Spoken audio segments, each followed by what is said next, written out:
Bismillahirrahmanirrahim. I begin in the name of Allah, the most beneficent and the merciful.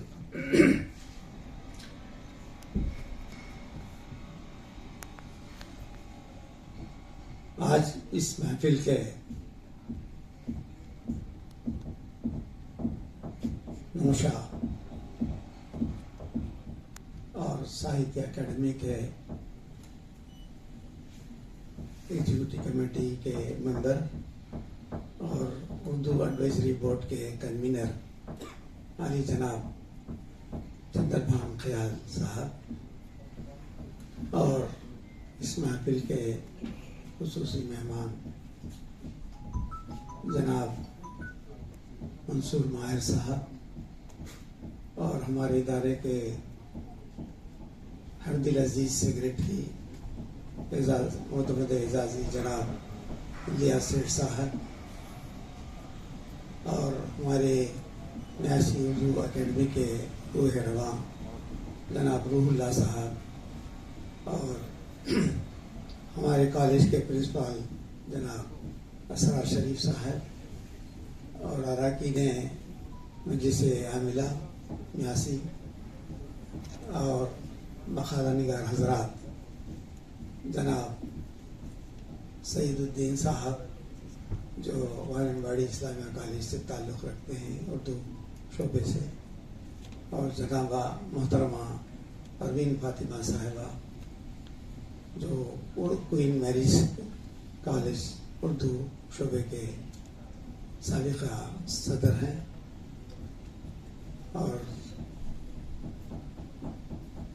محترمہ شکیلہ غوری خان صاحبہ جو دھارواڑ سے Karnataka university Urdu شعبے کے ذمہ دار اور جناب ہمارے ادارے کے شعبہ اردو کے اسسٹنٹ پروفیسر جناب طیب علی خرادی صاحب اور مدراس یونیورسٹی کے بہت ہردل عزیز شعبہ اردو کے اسسٹنٹ پروفیسر جناب امان اللہ صاحب اور ہمارے اساتذہ کرام اور پیارے طلباء، آپ سب کی خدمت میں السلام علیکم ورحمۃ اللہ وبرکاتہ۔ مجھے زیادہ کہنا نہیں ہے اس لیے کہ میرے سامنے جتنے بھی مقررین آئے ہیں انہوں نے حاشیۂ اردو ادب کے سلسلے میں اپنی بے بہا قیمتی کلمات سے آپ سب کو نوازا ہے۔ یہ جب یہ عنوان ہمیں بتایا گیا کہ اس سلسلے میں یہاں پر گفتگو ہوگی، ایک سمپوزیم ہوگا، تو ہماری یہ سمجھ سے باہر تھا کہ اس عنوان کا مقصد کیا ہے۔ تو ابھی جب ماہر صاحب نے بڑے اچھے انداز میں بڑی یعنی ایسی باتیں، معلومات کی باتیں انہوں نے کی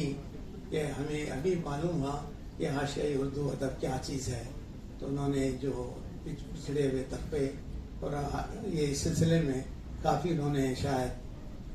ریسرچ کی ہے اور انہوں نے اپنے بیان میں اتنی ساری چیزوں کو ہمارے سامنے پیش کیا ہے۔ میں ان کا بہت ممنون ہوں کہ آپ نے ہمیں اس طرف اشارہ کیا ہے تاکہ آنے والی جو نسلیں ہیں اس سلسلے میں بھی غور کریں کہ ہم کیوں بچھڑے ہوئے طبقے کو علیحدہ رکھے ہیں، کیوں ان کو، وہ بھی انسان ہیں، وہ بھی ہماری طرح زندگی ہے، ان کو ساتھ ہمارے کیوں نہیں لے چلتے ہیں، ان کے لیے الگ، آج سے نہیں ہے زمانے سے یہ سلسلہ چلے آتا ہے کہ یہ پسماندہ لوگ جو ہے اپارتھائڈ جیسا ان کو الگ تھلگ ہی رکھا جاتا ہے، ان کو ہماری سوسائٹی کے اندر، ہمارے معاشرے کے اندر نہیں لیا جاتا ہے۔ تو مجھے آپ کا چندربھان خیال جی صاحب کا یہ شعر جو ندا فضلی کا تھا وہ بہت پسند آیا، جو پھٹی خمیز کے بارے میں تھا۔ اسی سلسلے میں ایک ندا فضلی کا مجھے ایک شعر یاد آتا ہے، میں آپ کے سامنے پیش کرنا چاہوں گا۔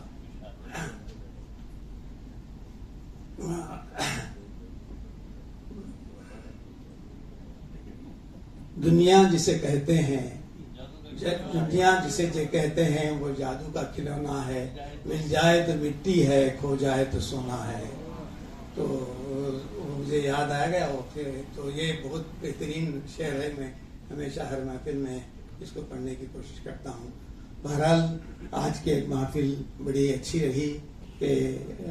شاہی ادب کیا ہوتا ہے اس سلسلے میں ساری باتیں ہمارے چندرمان خیال صاحب جو انہوں نے یہ عنوان پیش کیا وہ قابل تعریف ہے. اور میں تمام مخالہ نگار حضرات جو دور دراز مقامات سے آئے ہیں میں ان کا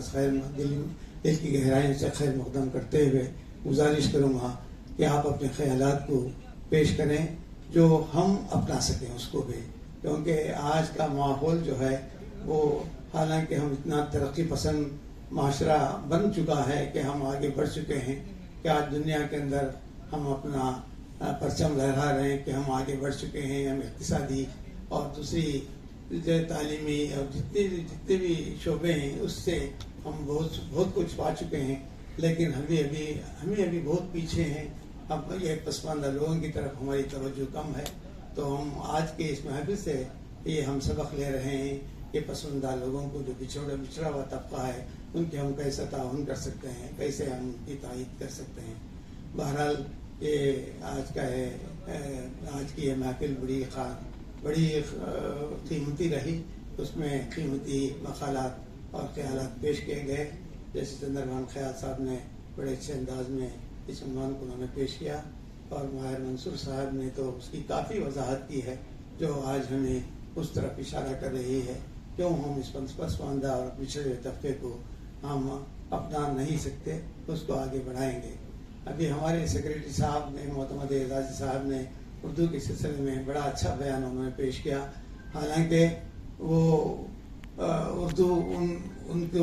سے زیادہ اس کے پہلے زیادہ نہیں تھا. جب یہاں پر وہ کالج میں آئے اور انہوں نے یہ ذمہ داری سنبھالی تو اردو کی طرف ان کا بہت بڑا رجحان ہوا ہے, اور اردو کو زیادہ سے زیادہ وہ تعاون کرنا چاہتے ہیں. اور آپ کو معلوم ہوگا یہ خیال جو ہے جو آن لائن کا ہے وہ آپ کی طرف سے ہی تھا کہ ہم اردو تو ہم ایسے جتنے کالجز ہیں جتنے اسکول ہیں اس میں ہمارے میاسی اردو اکیڈمی کی جانب سے کئی اردو سینٹر رکھے ہیں جہاں پر جو اردو نہیں سیکھ رہے ہیں بچے ان کو اردو پڑھا رہے ہیں. ویسے 8-10 جو یہ مدرسے ہیں یا اسکول ہیں اس میں ہم اردو پڑھا رہے ہیں کئی سالوں سے. لیکن یہ جو نئی تجویز انہوں نے پیش کی ہمارے محمد اعزازی نے کہ ہم کو اردو پڑھانا چاہیے, اور اس میں بڑی حیرت کی بات ہے کہ سب سے بڑا اچھا پڑھنے والوں میں انہی کے حالیہ ہیں جو اردو ابھی جو نہیں سیکھی تھی وہ آج اردو بنیادی کورس سے لے کر ایڈوانس کورس میں وہ پہنچ چکی ہیں. تو میں ان کو مبارکباد دیتا ہوں ہمارے محمد اعزازی کو کہ انہوں نے اس شوق کو کیسے آگے بڑھایا اور اپنے ہی شریک حیات کو اس میں انہوں نے شامل کیا. میں ان کا بہت بہت ممنون ہوں.